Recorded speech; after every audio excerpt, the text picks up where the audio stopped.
बिस्मिल्लाहिर्रहमानिर्रहीम, अस्सलाम वालेकुम वरहमतुल्लाहि वबरकातुहू। अल्लाहुम्मा सल्लि अला मुहम्मद व आले मुहम्मद, रब्बि इश्रह ली सदरी वयस्सिर ली अमरी वहलुल उक़दतम मिन लिसानी यफ़क़हू क़ौली, आमीन। ख़वातीन हज़रात, आप देख रहे कुतुब ऑनलाइन और मैं हूँ बिलाल कुतुब। और अजर जो है और अजर और सवाब जो है ये एक बहुत बड़ा मौजू है दीन के अंदर।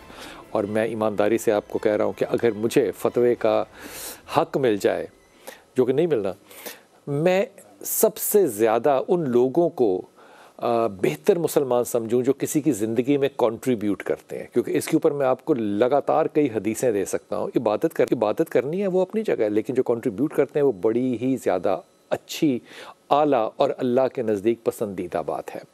वो जो एक डॉक्टर आपके पास आता है और आपको जो ख़बर सुनाता है कि जनाब ये यूँ हो सकता है, यूँ हो सकता है, आपको जो रास्ता दिखाता है, ये बड़ी अहम बात है। बड़े दिनों के बाद हमारी अपनी नलायकी, डॉक्टर साहिर चावला हमारे साथ हैं। डॉक्टर साहब अस्सलाम वालेकुम। डॉक्टर साहब, मैंने हल्का सा कह दिया कि हमारी अपनी, ताकि आपके ऊपर कोई ये ना कहे कि जनाब आप छुट्टी पे क्यों थे। आज हम बात करेंगे थायराइड पे। थायराइड एक ग्लैंड है। सबसे पहले तो ये समझेंगे कि थायराइड ग्लैंड क्या होता है, फिर थायराइड क्या होता है, फिर हाइपर और हाइपो ये क्या चीज़ें होती हैं। हमारे टेल है वो आपकी स्क्रीन के नीचे चल रहे हैं। अगर आपको किसी तरह का ये प्रॉब्लम है थायराइड से कंसर्न, तो आप कॉल कर सकते हैं। मैंने अमूमन जो देखा है, डॉक्टर साहब से कंफर्म करेंगे, ख़वातीन में, आदमियों में भी थकावट का रुझान, मैदे का रुझान, मोटापे का रुझान, और फिर ख़ास तौर पे नेक जो है ये थिक हो जाता है और फिर यहाँ पे वो बल पड़ने शुरू होते हैं। मोटापे से भी हो सकते हैं।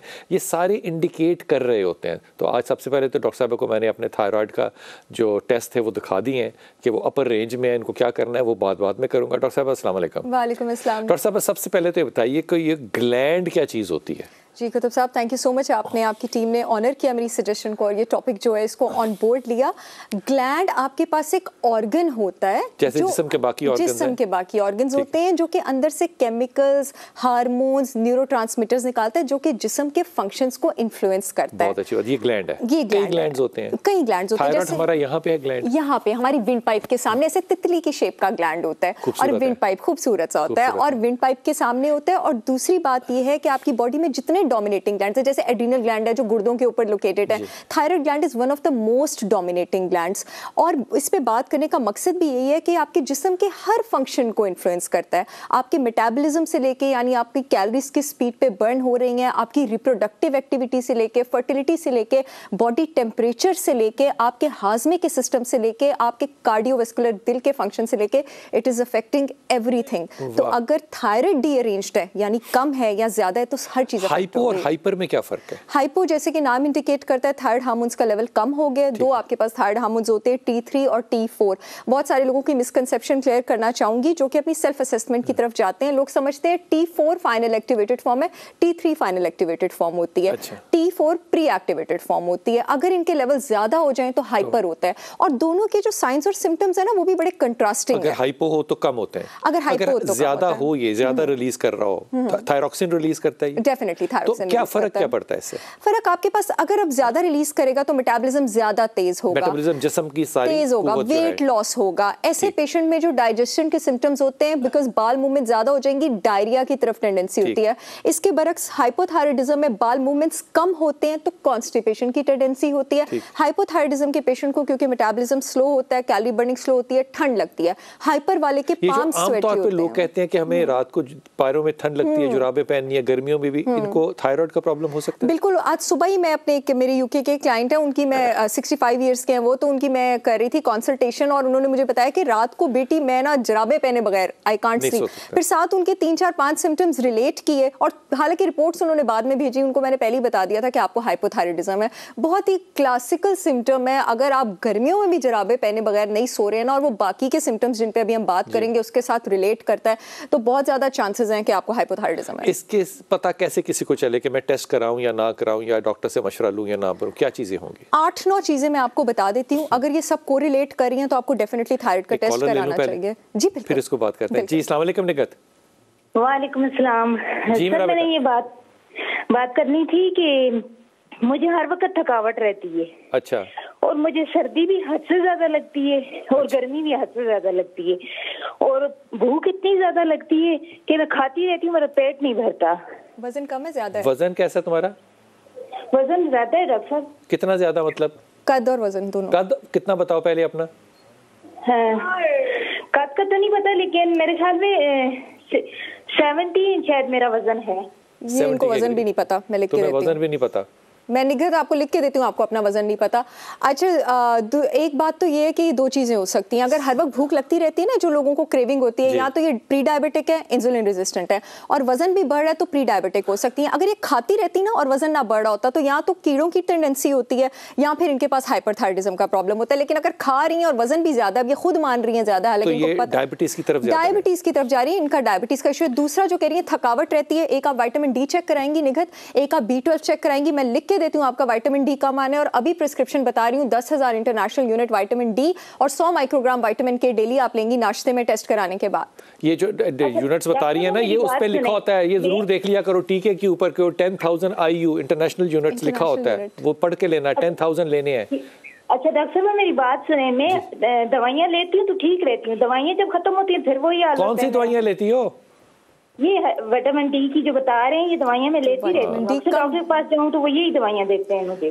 तो विटामिन डी का मतलब है कम है ना आपका, मैंने तो आपको पहले ही बता दिया। वीकली लेना पड़ेगा विटामिन डी हर औरत ने, every women after the age of 25 आपने 10,000 इंटरनेशनल यूनिट डेली लेना है। डेली लेना है। मैं रोज लेती हूँ, रोज नाश्ते में लेती हूँ, क्योंकि हमारी सनलाइट को एक्सपोजर नहीं है ना इतना ज्यादा, और डाइट में भी इतना डिस्ट्रीब्यूटेड नहीं है। सारी पाकिस्तानी खवातीन और मर्द हजरात विटामिन डी में डेफिशिएंट हैं।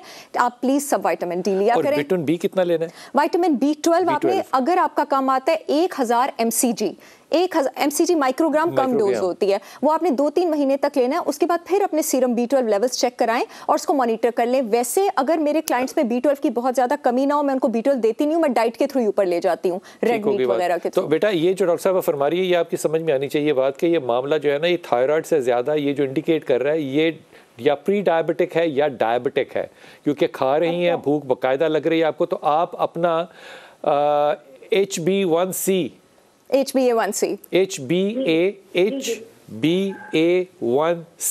ये टेस्ट करवाएं जाके ब्लड का। अच्छा डॉक्टर भाई, ये क्या इसकी वजह से गुस्सा भी बहुत ज्यादा आ सकता है? मुझे बेतहाशा गुस्सा। नहीं, गुस्से की वजह तो शादी होता है ना।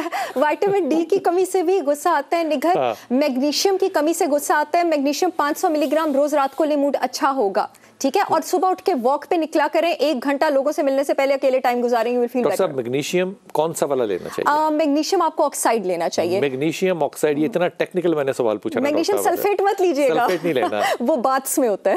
हाँ, ये मैग्नीशियम आपने लेना है। मैग्नीशियम के साथ जिंक अगर आप ले सकें तो जरूर लें। अमेजिंग, बिल्कुल आप मैग्नीशियम के साथ, क्योंकि वो विटामिन बी को डिसॉल्व करने में ब्लड में बड़ा हेल्प करेगा। ये विटामिन की कमी हमारे 99% डॉक्टर जो है ना वो नहीं बताते, लेकिन ये सिम्टम्स डायबिटीज की तरफ जा रहे हैं। बेटा ये टेस्ट कराओ ज़रूर, और फिर इंशाल्लाह अगले हफ्ते या उससे अगले हफ्ते जब भी चाहो ज़रूर राब्ता कायम करना। डॉक्टर साहब, जो सिम्टम्स हैं बॉडी के, ये जो आपने 25 साल की उम्र बताई, अब 25 साल में तो 99% की शादियां भी नहीं हुई होती ना, तो वो कैसे ये अज्यूम कर लें कि जनाब अभी तो हम अक्कड़ जवानी में है और हमारी कमजोरियां जो है वो शुरू हो गई हैं? ये क्या वजह? देखिए जी, अक्लमंद दिमाग की निशानी है कि वो जवानी में ही आगे की प्लानिंग कर ले, ठीक है। आप जवानी में ही अलर्ट हो जाएं और आप अपने, मैं हमेशा कहती हूँ कामयाब इंसान वो है जिसका बुढ़ापा अच्छा है। कामयाब वो नहीं जिसकी जवानी अच्छी है, जवानी सबकी अच्छी होती है। बुढ़ापा उसी का अच्छा होता है जिसके असूल अच्छे होते हैं। कितनी अक्ल की बात की है यार डॉक्टर, कमाल बात है। Thank you. तो आप अगर अपने असूल अच्छे रखेंगे, आपका बुढ़ापा अच्छा होगा, उसमें सेहत के असूल भी जो है वो शामिल हो जाते हैं। सबसे पहली निशानी तो ये है कि आपका अनएक्सप्लेन्ड वेट लॉस है, समझ ही नहीं आ रही है, पूरा पूरा दिन आप कुछ खा नहीं रहे हैं लेकिन आपका वजन बढ़ा है। अच्छा, जो हाइपोथायराइडिज्म का मोटापा होता है उसको मिक्सडीमा कहते हैं, उसका फैट डिफरेंट तरह का होता है, उसका फैट स्पॉन्जी किस्म का होता है।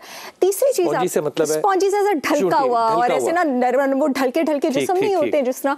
तीसरी चीज ये आपको डिप्रेशन भी होगी, फटीग भी होगा, एनर्जी लेवल कम होंगे, इसी की वजह। थायराइड हार्मोन लो है ना आपका, डिप्रेशन, फटीग, एनर्जी लेवल्स और कॉन्स्टिपेशन होगी, क्योंकि आपके पास जो पेरिस्टाल्सिस है, कॉन्स्टिपेशन, फटीग, एनर्जी लेवल्स, बाल ड्राई हो रहे हैं। पाकिस्तान को थायराइड का प्रॉब्लम है। हाइपोथायराइड इज वेरी कॉमन, और ये सजेशन की रीजन भी यही थी कि मतलब मैं तो अपने क्लाइंट पूल से निकालती हूँ ना कि gut hypothyroidism this is so common.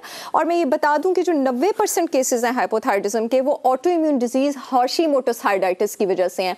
हाशिमोटोस auto immune क्यों है? क्योंकि आपका गट खराब है, और अगर आपके गट में लीक है तो आप ग्लूटेन नहीं ले सकते। अगर आपको हाइपोथायराइड आ गया है और आप ग्लूटेन लेंगे आप कभी ठीक नहीं होंगे। थायरॉक्सिन की फकियां लेने का कोई फायदा नहीं है। You have to go gluten free for 6 months in order to treat your hypothyroidism. Gut वाली बात डॉक्टर साहब ने की ना, लीकेज गट की बात की, ये इंशाल्लाह ताला डॉक्टर साहब के साथ अगला एक प्रोग्राम करेंगे जिसमें सिर्फ ये बात करेंगे कि कोई ये बात इतनी इंपॉर्टेंट है कि मैंने इसके ऊपर मैजिक देखे। डॉक्टर साहब, मैंने एक नुस्खा देसी जो है वो अपने किसी इंग्लैंड के क्लाइंट को दिया, तो उन्होंने रब्ता किया कि जनाब ये मैं वो पंसारी की दुकान कौन सी है जिससे कि मैं चीज़ें लूँ। वो सारी ज़िंदगी कॉन्स्टिपेशन का मरीज़ था, उसने वो चीज़ पी, उसके बाद वो झोलियाँ उठा उठा के डॉक्टर साहब को दवा दे रहा है। वो कहता है यार ये लीकेज गट जो है ये मुझे किसी ने क्यों नहीं बताया, जबकि वो बरतानिया का 40 साल से रहने वाला था। लेकिन ये मामला जो होता है ना, मुझे लगता है कि ये सेंस एंड सेंसिबिलिटी की अल्लाह की देन होती है, आ जाए या ना आ जाए। तालीम का भी यकीन करें, इससे कोई ताल्लुक़ नहीं है। मैंने बड़े बड़े लोगों को देखा है वो जिन टेस्टों में आपको डाल देते हैं वो इररेलेवेंट होते हैं। लेकिन जनाब अस्सलाम वालेकुम लुकमान जी, लुकमान जी, वालेकुम अस्सलाम।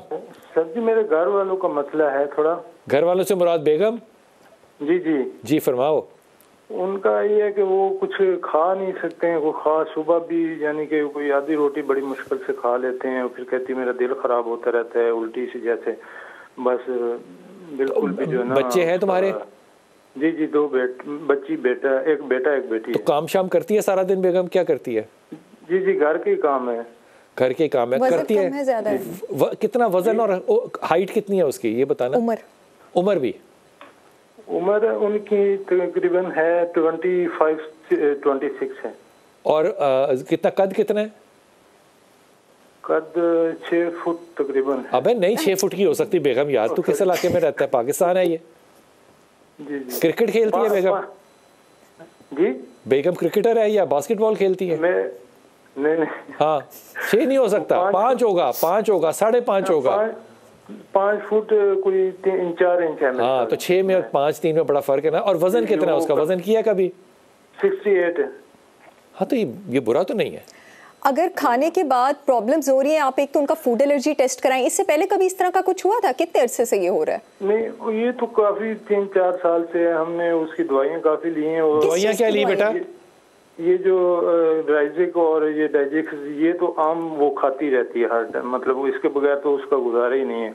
डाइजेक्स सिरप पीती है तो उसके बाद उसको कुछ सुकून आता है, वरना वो ऐसे कहती है कि मेरे दिल ऐसे बोझ बना हुआ है। डाइजेक्स सफेद वाला गैस्ट्राइटिस है आपकी बेगम को। एक तो इसको उर्दू में कहते हैं तेजाबियत है। एक तो उनका राइजिक छुड़वा दें। मैं ऑन एयर बैठ के कहती हूँ राइजिक दवाई इज नो गुड। राइजिक की प्रिस्क्रिप्शन जो डॉक्टर्स कर रहे हैं बहुत गलत कर रहे हैं। जिसने चैलेंज करना है आके चैलेंज कर सकता है। दूसरी बात ये है कि आपने इनका ग्लूटेन छुड़वा देना है, आपने इनका डेयरी छुड़वा देना है, यानी ये एनिमल डेयरी के कोई प्रोडक्ट्स इनको आपने गंदम छुड़वा देनी है या गंदम से बनी हुई कोई भी चीज जो है वो छुड़वा देनी है, पहली बात। हाँ। दूसरी चीज आपने इनको दूध छुड़वा देना है। दही खा सकती हैं? दही खा सकती हैं, दही खा सकती हैं, दूध नहीं खा सकती हैं। मक्खन दूध छोड़ दें। तला हुआ कोई खाना ना खाएं। तला हुआ कोई खाना ना खाएं। अभी कुछ दिनों से ना एक दवाई दी थी उन्होंने दूध के लिए ना, दूध के साथ ये नहीं देनी। नहीं वो दूध छोड़ दें बेटा, बहुत ज्यादा प्रॉब्लम आ रहा है। हाँ वो नाम नहीं ले सकते मेडिसिन का ऑन एयर, लेकिन ये दूध छोड़ दो। ये मैं इसलिए बता रहा हूँ कि मैं खुद इस चीज का विक्टिम हूँ यार।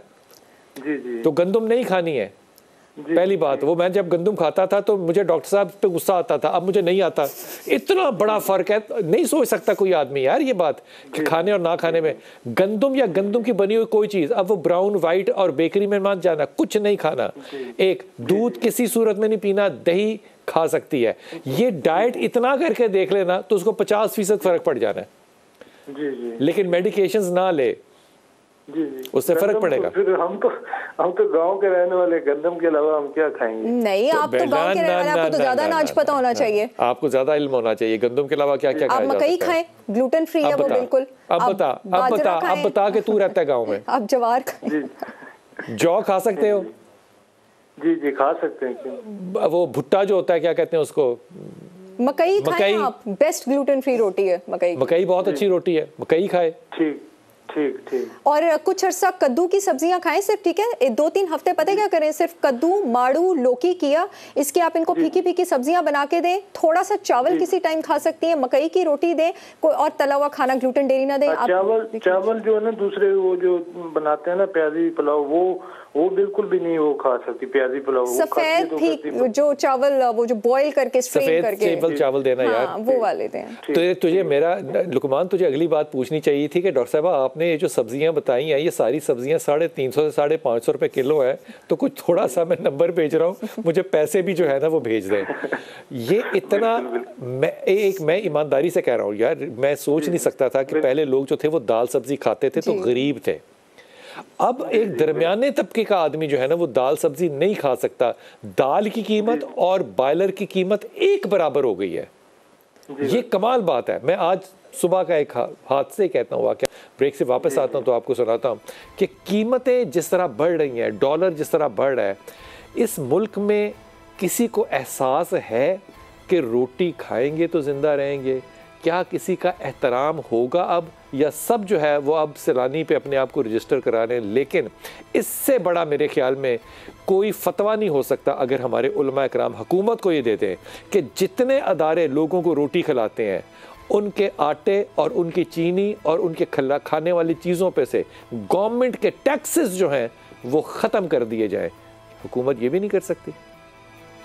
बिस्मिल्लाहिर्रहमानिर्रहीम। डॉक्टर साहब आप जो खर्चे बताती हैं ना लोगों को, मैं आपको एक आज सुबह का वाक़या सुनाता हूँ। मैं सुबह 6 साढ़े 6 के दरमियान जो था ना वो वापस आ रहा था बच्चों को खाना देने के बाद, तो एक तंदूर पे मुझे फ़ोन आया घर से कि आपने कुलचे लेकर आने। कुलचा जिसके ऊपर नान के ऊपर तेल भी लगे होते हैं ना, तो वो एच ब्लॉक में बड़ा अच्छा मेरा एक लोहारी से आया हुआ आदमी अच्छा दोस्त, तो उसने मुझे बताया कि एक कुलचा जो है इस वक्त 40 रुपए का है।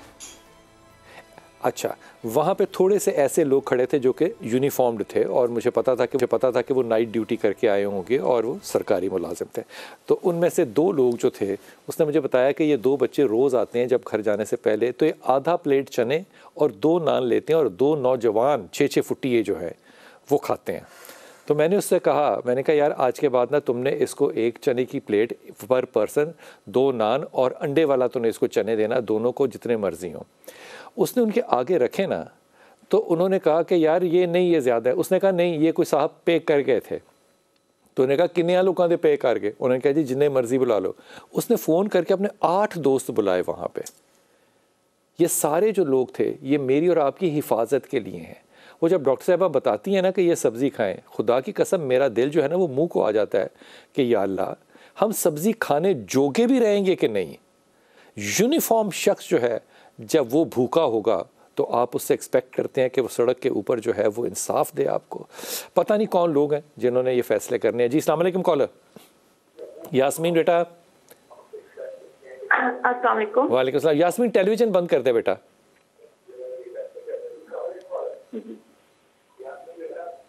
जी सर, जी सर। देखा कैसा जादू है मेरे पास, मुझे पता चल गया। अब बताओ सर। मैं दीपालपुर से बात कर रही हूँ, मेरी उम्र 33 साल है। ठीक। और हाँ जी, मेरे जिस्म में ना बहुत ज्यादा दर्द रहती है, हर वक्त जिस्म में दर्द रहता है। मेडिसिन खाती हूँ तो भी इतना फर्क नहीं पड़ता, जैसे ही छोड़ो तो पहले तो बताओ सारे जिस्म में दर्द का मतलब है जोड़ों में? नहीं, जोड़ों में नहीं, बस जिस्म। अच्छा, मैरिड हो तुम? जी जी मैरिड हूँ। कितने बच्चे हैं? 3 बच्चे हैं मेरे। माशाल्लाह ताला। और वजन कितना है तुम्हारा?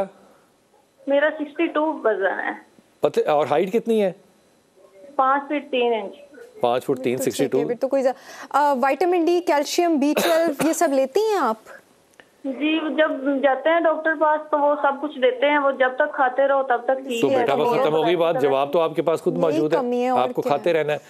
विटामिन B12 आपको अंडे खाने हैं, विटामिन डी खाना है, गोश्त खाना है, और मैग्नीशियम भी लें।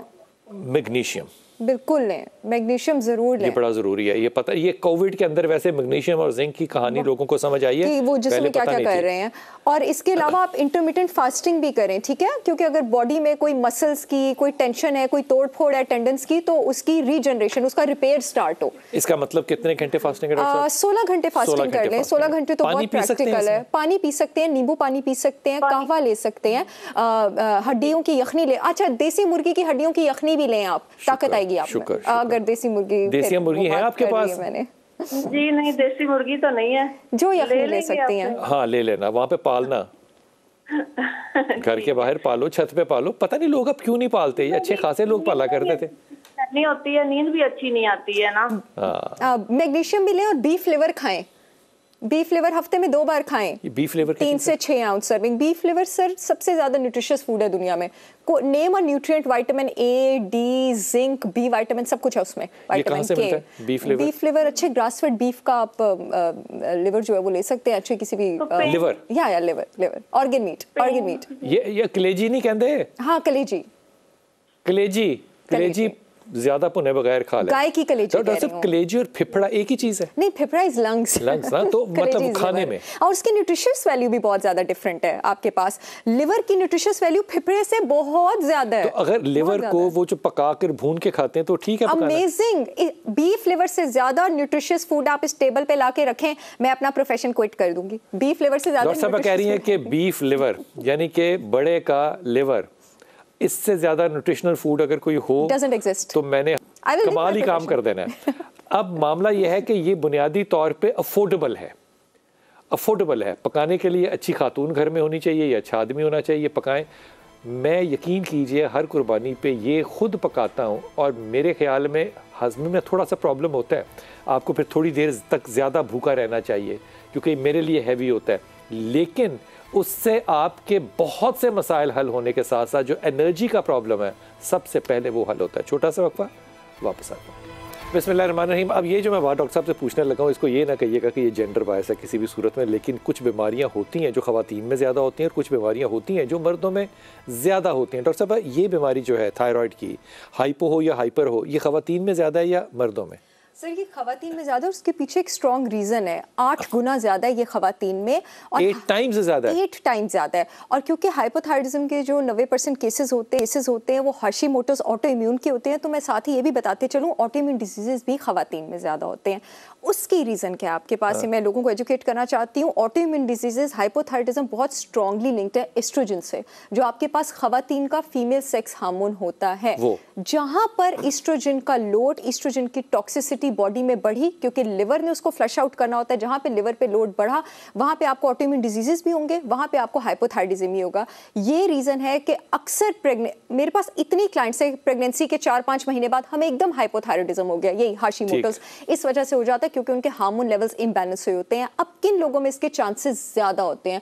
उन लोगों में इसके चांसेस ज्यादा होते हैं जिनके जिस्म में जो टॉक्सिक एस्ट्रोजन है, जो फॉल्स एस्ट्रोजन है, जो जीनो एस्ट्रोजन है, उसका इंटेक ज्यादा होता है। वो लोग हैं जो प्रोसेस्ड फूड ज्यादा खाते हैं, वो लोग हैं जो नॉन स्टिक कुकवेयर इतना अनहेल्दी है, जिसको आप इतना महंगा खरीद के लाते हैं। नॉन स्टिक अनहेल्दी है, जिसम में जीनो एस्ट्रोजन्स। बट मेरी पेशेंट्स की कुतुब साहब सिर्फ ब्लोटिंग इस वजह से चली गई एस्ट्रोजन टॉक्सिसिटी की कि उनके घर से नॉन स्टिक और प्लास्टिक निकलवा दिया। आप प्लास्टिक और आप नॉन स्टिक को छोड़ें, ज्यादा से ज्यादा हर्बल प्रोडक्ट्स को, आई नो मेकअप जरूरत ही है and all of that, herbal products को ज्यादा से ज्यादा स्टिक करें तो आपके जिस्म में एस्ट्रोजन टॉक्सिसिटी नहीं होगी। प्रोसेस्ड फूड्स मत खाएं। अगर आपको हाइपोथायराइडिज्म डायग्नोज हुआ है लेकिन उसके पीछे एस्ट्रोजन टॉक्सिसिटी बैठी है ना, आप जितना मर्जी थायरॉक्सिन लेते रहे, आप ठीक नहीं होगा। मट्टी की देचकी में या पीतल की देचकी में या तांबे की देचकी में, उसमें अमेजिंग मट्टी की देचकी इज अमेजिंग। तो किस तरह की खवातीन को ये प्रोबेबिलिटी ज्यादा होगी? उनमें सिम्टम्स क्या नजर आएंगे? Heavy periods, irregular periods, infertility. Start आपको यहाँ से होगा। अगर आपको हैवी पीरियड्स और इरेगुलर पीरियड्स हो रहे हैं ना, 90% ऑफ द केसेस में आप ईस्ट्रोजन टॉक्सिसिटी की तरफ जा रही हैं, ठीक है। और जब आप ईस्ट्रोजन टॉक्सिसिटी की तरफ जाएंगी, आपका लिवर अफेक्ट होगा। लिवर में, अच्छा मैं नाज़रीन की एक और मिसकंसेप्शन क्लियर कर दूं, आपका 80% थायराइड हार्मोन लिवर में बनता है, थायराइड ग्लैंड में नहीं बनता। जिसका लिवर खराब है उसका थायराइड नहीं बचेगा, तो अपने लिवर को आपने बचा के रखना है ताकि थायराइड बचे। सिर्फ 20% और बाकी 20% कन्वर्जन किडनी में होती है। तो आपको अपनी किडनी का ख्याल भी रखना है, आपको लिवर का ख्याल भी रखना है। जी अस्सलाम वालेकुम कॉलर अनीला। अस्सलाम वालेकुम। जी वालेकुम सलाम। जी बेटा। हाँ जी, मैंने ये पूछना है कि मेरा ना वेट बहुत ज्यादा है। अच्छा, क्या मतलब? कितनी उम्र कितनी है तुम्हारी, हाइट कितनी है और वजन कितना है, ये बताओ। मेरा वेट तो 82 है और हाइट मेरी 5.2 है। उम्र कितनी है आपकी? उम्र मेरी 32। मैरिड है? नहीं, अनमैरिड हूँ। तो पूरा दिन कोई हिलती जुलती नहीं करती क्या हो?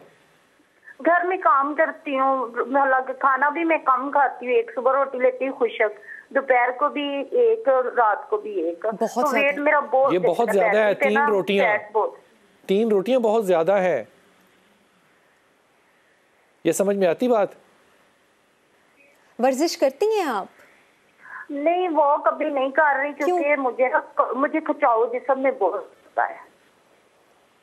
खिंचाव बहुत होता है। देखिए सबसे पहले तो आई डोंट रिमेम्बर इनका नाम क्या, सबसे पहले तो आप अपनी रूटीन अनीला सबसे पहले वॉक शुरू करें, जिस्म को हिलाना शुरू करें। जिस्म को हिलाना शुरू करेंगे, कोई मेडिकल कॉम्प्लिकेशन तो नहीं है, खैर से माशाल्लाह चल फिर सकती हैं ना आप, तो चलें फिरें। आप कैसे एक नॉर्मल जिंदगी की उम्मीद रख सकती हैं पूरा दिन बगैर चले फिरे? और जो चोर्स हैं, जो घर के काम हैं, वो वर्जिश के जुमरे में नहीं आते। ये बात सुन लें दोबारा, घर के काम वर्जिश के जुमरे में नहीं आते। ठीक है। इसी तरह जो लोग ऑफिस जाते हैं वो कहते हैं ऑफिस में हमने चल फिर लिया, ये वर्जिश के जुमरे में नहीं आता। वर्जिश एक माइंडफुल एक्टिविटी है। इस वक्त आप अपनी बॉडी को जितना एक्सटेंड कर सकती हैं, 20 मिनट्स, 25 मिनट्स, 30 मिनट्स, बहुत जुल्म ना करें। हफ्ते पर हफ्ते सुबह आपने सिर्फ 1 घंटा वॉक स्टार्ट करनी है, बेशक 20 मिनट से स्टार्ट करें। रोटी जो है दिन में आप 1 कर दीजिए, ठीक है, और बेहतर है कि रोटी को आप नाश्ते के टाइम कर दीजिए। नाश्ता आप आगे लेकर जाएं, लेट लेके जाएं। डिनर पूरे दिन में डिनर 6 बजे तक करें और रात को जल्दी सो जाएं। तले हुए खाने ना खाएं। मैं नहीं मान सकती आप तले खाने ना खाती हूँ। मैं नहीं मानती। नीला तले हुए खाने मैं नहीं मान सकती आप नहीं खाती। आप खाती हैं? नीला की कॉल नहीं है इस वक्त। हाँ, ये जो मामला है ना कि आपने 6 बजे के बाद नहीं खाना, मेरे ख्याल में सारा यूरोप, सारा अमेरिका, सारा इंग्लैंड ऐसा ही है। पता नहीं हमें क्यों नहीं। हम रात को 12 बजे तक दुकानें खुली होती हैं, 2:30 बजे हम होटल खाना खाने जाते हैं। वो लोग मेरे जो क्लाइंट्स वगैरह से बाहर बात होती है कि हम अपना डिनर 4-5 बजे कर लेते हैं, लेकिन हमारे यहाँ पे कुतुब साहब आप किसी को बोल के देखें 5 बजे डिनर, वो आगे से हंसता है। तो मुझे उनकी हालत ज्यादा बेहतर नहीं है कि आप एक अच्छा ब्रेकफास्ट करें और आप एक अर्ली डिनर करें और 2 मील्स लें, and that is it, more than enough. और आप अपनी पहली मील को ना एक्सटेंड करें, जितना धक्का दे सकते हैं उसको दें, और फिर एक हार्टी ब्रेकफास्ट करें, अच्छा खासा। हार्टी ब्रेकफास्ट से मतलब हार्टी ब्रेकफास्ट मतलब खाएं आप, उसमें अंडे भी खाएं आप, उसमें थोड़ा सा गोश्त भी भून लें। अगर आपको ग्रेन सूट करता है, ग्रेन हर एक को सूट नहीं करता, तो आप छोटी सी रोटी भी बना लें बाजरे की। अब जैसे सर्दियां तो सब आजकल जो ग्लूटेन फ्री आती है डबल रोटी, ये ठीक है? देखिए मैं ना कुतुब साहब कमर्शियल ब्रांड्स पर बहुत ज्यादा ट्रस्ट नहीं करती, क्योंकि मैं तो अपने घर का जो बाजरा जवार है वो सारा गाँव से मंगवाती हूँ, बहावल नगर से। जो ग्लूटेन फ्री खाना चाहते हैं वो बाजरा और जवार खा सकते हैं। बाजरा खाएं, जवार खाएं, मकई खाएं। बहुत शुक्रिया डॉक्टर साहब, और इंशाअल्लाह ताला दुआ कीजिएगा कि अल्लाह ताला हमें तौफीक दे कि हम लोगों के लिए इसी तरह आसानियां पैदा कर सकें।